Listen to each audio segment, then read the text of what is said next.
আসসালামু আলাইকুম রহমতুল্লাহ। প্রিয় দেশবাসী, কেমন আছেন আপনারা? আশা করছি সকলেই ভালো আছেন। তো আমরা চলে আসছি আমাদের রিপসা বাজারে, যেটা অবস্থিত নেত্রকোনা জেলা।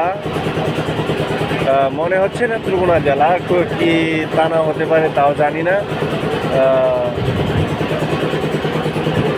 তো এখানে চলে আসছি আমাদের বেকুর ব্যাটারি চার্জ দেওয়ার জন্য। দেখুন, আসলে হাওড় এলাকায় আসলে ভালো লাগে, মাঝে মাঝে খারাপও লাগে।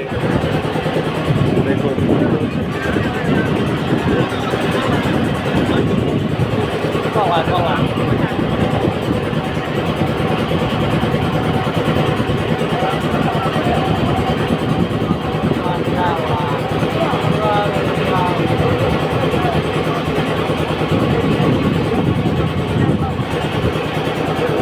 দেখুন কত সুন্দর দৃশ্য। যদি ভালো লাগে অবশ্যই ভিডিওটি শেয়ার করবেন। যারা যারা চ্যানেলটি সাবস্ক্রাইব করেননি, দয়া করে চ্যানেলটি সাবস্ক্রাইব করবেন। আপনাদের জন্য সুন্দর সুন্দর কন্টেন্ট তৈরি করব।